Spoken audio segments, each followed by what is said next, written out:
Hello TBI people, this is Jake coming at you with a Thunder Empire deck profile and tournament report. So let's do this quick.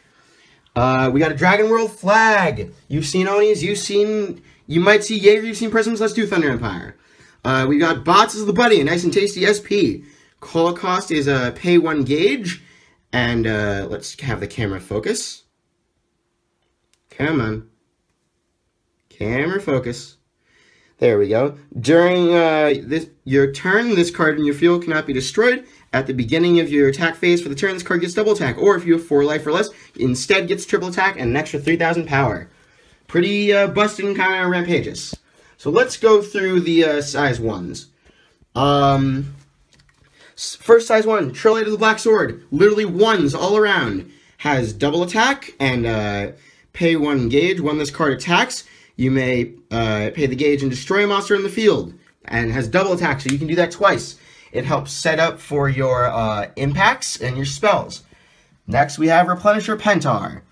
Pentar has the stats of 3, 2, 1, and when this card attacks, if you have a Thunder, or when this card enters the field, if you have a Thunder Empire item, draw a card, which combos greatly with Misfiring Demon Globes. When a Thunder Empire monster enters the field, come on, focus. Focus for me, camera. When a Thunder Empire monster enters the field, you may put the top card of your deck into gauge and draw a card. And when this card attacks, a card in your field gets a crit +1. You can give the crit to himself because the designation happens before he attacks. But it's also a counter timing for your opponent to destroy the item you may give it to, or the monster himself. Now let's move on to size 2s. You're only playing bots at this point. 4 copies of Resurrected Archdragon bots. Same stats, same call cost, and same destruction nullification as the original bots. But at the beginning of your attack step, if you have an item equipped, this card gets double attack. And if you have 4 life or less after that, destroy a monster in your opponent's field. So it kind of sits there as almost a vanilla if you don't have an item. So it's kind of weird. Definitely going to get replaced when the next set comes out. Then we have 4 copies of OG bots. We have a nice and tasty Buddy Rare, as well as my Buddy SP. Now let's go to spells. 4 copies of Blue Dragon Shield. 3 of them are gold rares. And then 1 set 1 rare from OG set 1. Next we've got Green Dragon Shield from Card Pack 01. After that, we've got Arc Dragon Shield. You may only cast this card if you do not have a center during an attack, and you have a Thunder Empire attribute on your field. Let's see, come on, read the text. Read the text. Why is my camera going slow? Pay 1 gauge, nullify the attack, and draw 1 card. So it's a draw engine and a nullifier, which is pretty good. The cost of the gauge, it's pretty much worth at that point. I like to blue shield when I have no gauge into Thunder Empire, not Thunder Empire, Arc Dragon Shield, because it's tricking them into thinking I have no gauge for stuff and then drawing after it. But you can also draw into shields off of Arc Dragon Shields. You've already got gauge. Now, a card I think should be in almost every Dragon World deck, Bots X-Link. You may only cast this card if you've attacked 3 or more times, and link attacks do not count as multiple attacks. It only counts as 1 attack. So counter, look at the top 3 cards of your deck, put one among them into your hand, and the rest into your gauge, and then gain a life. So it's a better Dragon Emperor Legend, except you pick what goes where, and you get 2 gauge instead of 1. Next, 2 copies of Dragon Spell Hiding Bomber. You may cast this on your opponent's turn, pay 1 gauge, and return a monster with 5,000 less defense to your hand, to its owner's hand, or destroy it. This is basically my counter for bots, and I've abused play timings with Rashomon and Raid in order to kill that too. Next, we have Heaven Sunshine. Pay a life, destroy a monster on your opponent's field, call up to 1 Dragon World or Guardians monster of equal size as the one destroyed from your deck by paying its call cost, then shuffle up. Only once per turn now.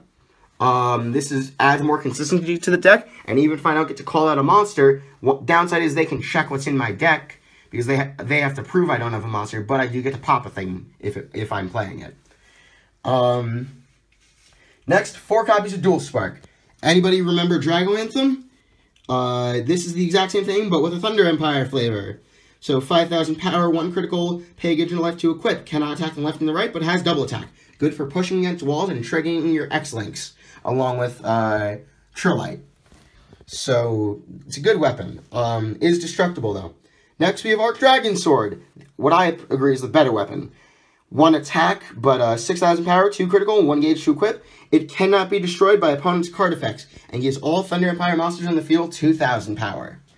It's a floating effect, so all your bosses become 9,000. OG bots becomes 12,000 if you're at 4 or less life. Pentar becomes a 1,000 Rapier Dragon equivalent.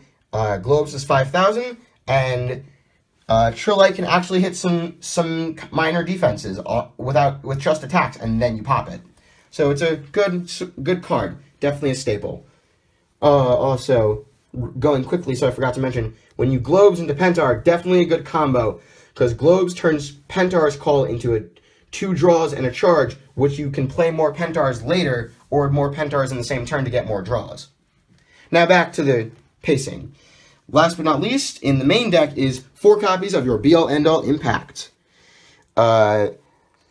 If your opponent, you may only cast your opponent has 5 or less life, neither of you have a center, and you've attacked 3 or more times this turn. Pay 3 gauge, deal 5 damage that cannot be reduced, nor can it be nullified. And if your opponent's life hits 0, they cannot change it to anything else. So Dragon Dry, Burn Nova, other spells that revive you are all useless against this card. The only way to solve it is to play what that I can think of off the top of my head is the Demon Way that turns damage to 0 and gains 1 life. You won't reduce it, but if you're at exactly 5 life, you still gain 1 life. So you'll be at 6 life when the damage goes off and take 5 damage, living at 1. But the best combo is easily distinguishable. It's Biotics Link, do I already have a gauge? Yeah. Did I meet the conditions? Cool, I can play it. If I draw it into the impact, I can cast it right away, which is good. Now, this comes with the tournament reports, so therefore we'll be seeing my sideboard. My sideboard consists of a lot of 2-ofs. The other 2 copies of Hiding Bomber, to give the main deck ones more consistency. Drago Desperate. Pay 1 gauge and take 1 damage. Rest an item or a size 2 or less monster. This is my Bot's Rester, or if I really am playing against my friend's Sun Dragons, my Dragon Force Rester. Definitely helpful. For the Jaeger and Oni matchups, we have Double Loss. You may only cast this when a monster in your field is destroyed. Pay a gauge. Put a soul from a monster on your opponent's field to the drop zone, then destroy that card. It's a good card, but it's basically the counterpart to Shinestorm. Pay 2 gauge, put a soul from a card in opponent's field in the drop zone. If that card is in the center, put all soul instead. MVP later, and I'll tell you why. Last but not least, Standard Barbed Wire, because it's a very good card. Thinking about putting Remove in there, because we don't like souls, and it's a lot easier than Double Loss, honestly. But we will see how it goes. So, we got our tournament report and some changes that happened through the deck. So, I went into round 1 with facing my friend Cologne. He helped me build the Thunder Empire deck when I had it at scratch. Even though it's a very simple build. It wasn't like this at first, but he helped me put the main things together. I played against him. It was Thunder Empire versus Thunder Empire, so it's who kills who faster. We were waiting for a little matchup to happen for a very long time. So, it basically went game 1, he punched me in the face too many times. Game 2, I punched him in the face too many times. By game 3, I had the other 2 Hiding Bomber and Drago Desperate in my deck to literally counter just his bots, because I could handle everything else. I opened a weapon and a monster, attacked him, and I had no shield. I had all offensive cards for the perfect combo, except for 1 Hiding Bomber. So I had no damage reducing things. So if he draws the best things he could, then it's pretty much game. The way his face looked at the start of his turn, he had everything. So after I damaged him, put him at about 6 life. He plays his field globes, a double attacking sword, and bots. He enters the attack step. I Hiding Bomber his bots. Therefore, he cannot get off X-Link nor his impact, which he showed me he had both in his hand. I apologize that our match made you depressed, but I kind of sacked really hard. Round 2, I faced against Thomas Sharp and his Thunder Empire deck. So yay, 2 straight matches of Thunder Empire. He 2-0'd me due to having stupid consistency. This is where after asking everybody about it, I said, hey, can I change a couple cards in my main deck? They're like, okay, yeah, it's fine. I asked most of the people there, they didn't seem to have a problem. It's my deck, I'll do what I do it. But he sat down and showed me his deck piece by piece. He's like, here's how I get stupid consistency. Stupid consistency in my deck comes from 4-ofs of almost everything. Besides my sideboard, Heaven, Sunshine, and Hiding Bomber, if you notice, everything is a 4-of. So if I'm going to draw it at all, I'm going to draw it the max amount of chance I can. Originally, I didn't have Hiding Bomber in the main. I also didn't have as many impacts, and something else was changed too. I had Tactician Crones. I had a size 0 target for my Heaven Sunshine, being the Ikaruga Boomerang, and a size 3 target being 2 copies of Ball Soleil, which I put in to help against Jaeger, because Sender Destruction. Assuming they don't get no copy plus in the soul. But he helped me change this, and after that, the only losses I ever had were to all things I either couldn't control, or my own stupidity of making choices rather than having a bad hand. Then I went to round 3 against my friend Jamila, who playing her Onis.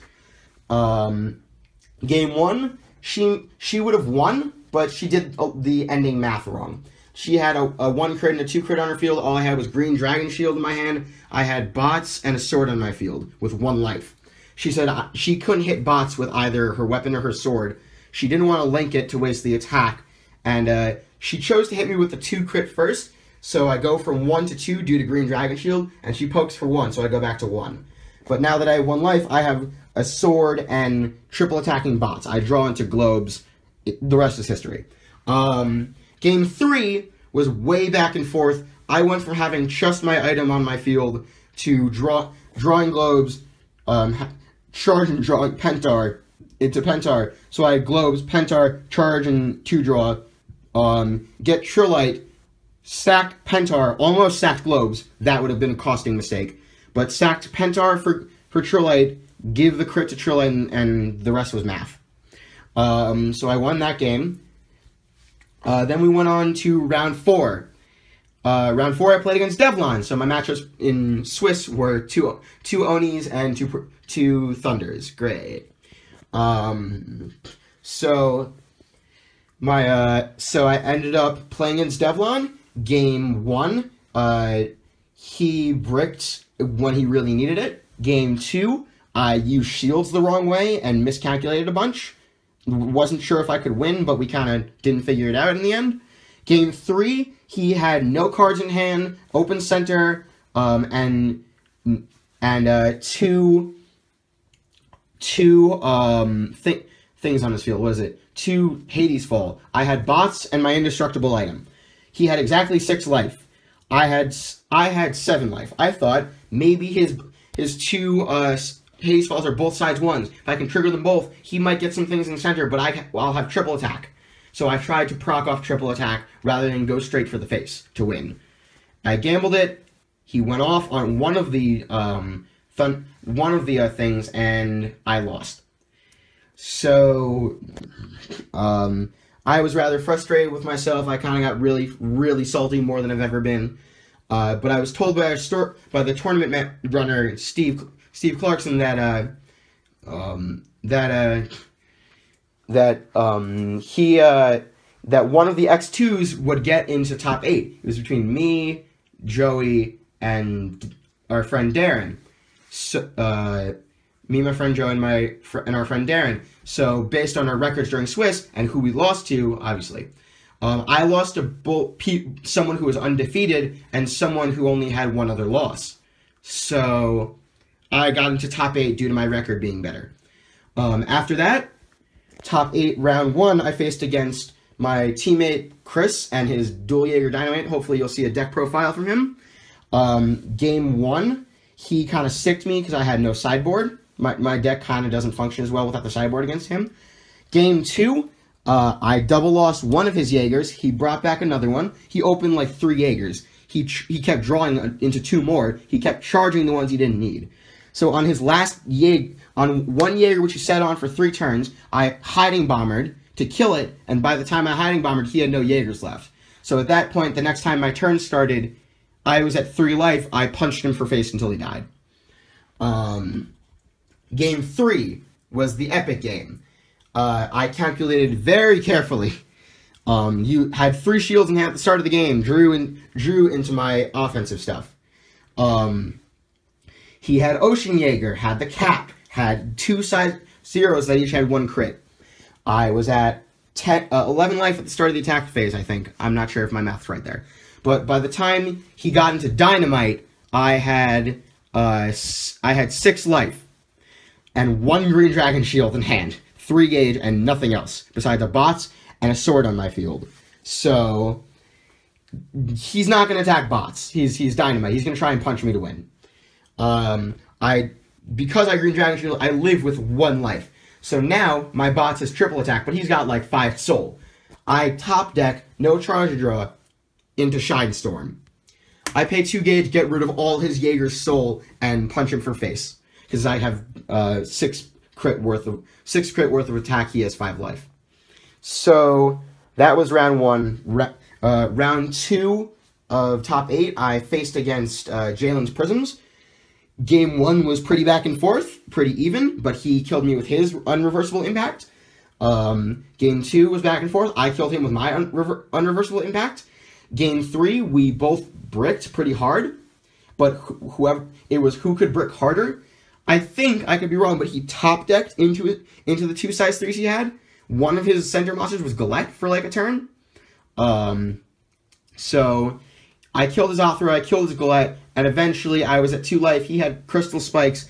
He had Flash Upper and Radiant Shell in his hand, so if he let anything live, I would die within 2 turns. But he could not draw any monsters. I bluffed that this exact card was a shield. So, there was just, we both bricked terribly. He just bricked harder than I did. Then we go to the last round. The other 2 in top 4 were both Onis. It was either my friend Ziggy or this guy Thompson something. I don't know what his last name is. But, I ended up facing Thompson. Game 1, I'm not the best at understanding the Oni matchup until, like, today when I figured it out. Due to advice from my team. But, I know I just have to keep punching face. Because, like, against Devlon, not punching face was my problem. But the fact that I wasn't punching face, not only he get good draws, he got lucky draws and always got his destruction card. Well, I always got my destructible item. Never got this sword. Like all 3 games. So he kept putting soul with the soul from hand card and then draw into his side monsters, which he knew I wasn't going to attack. So when the time came right, and I would say, target Dual Spark with Globes' crit ability, he would destroy my Dual Spark. So therefore I couldn't attack. Therefore all the Bot X-Links and Tempest Busters in my hand mean nothing. Yeah, it just seemed like a useless fight. Not that I shouldn't fight it. No matter what he had answers. Always do his destruction card. But, I think I did pretty well for myself. I took a big break from Buddyfight. Came back for 3 different shop tournaments. Went from top 8 with a different deck and losing in round 1 to 5th place at a top 4 cut with the first draft of this deck to getting top 2 and almost not getting into top 8 and losing in game 3 nonetheless to a thing I really couldn't control. I'm rather proud of myself. But I got salty packs and I opened an extra copy of an SP Bots, but rather than put it in my deck or sadly give it to my friend, which I should have done, I traded it for another deck, which will be ready to go after Crossing Generations. So spoilers. Have fun wondering what that's gonna be. But yeah, that's the tournament report. That's about it. I'll be trying to get into more videos, and stay tuned for my other deck profile coming soon. All right, guys. TBI Jake signing out. Peace.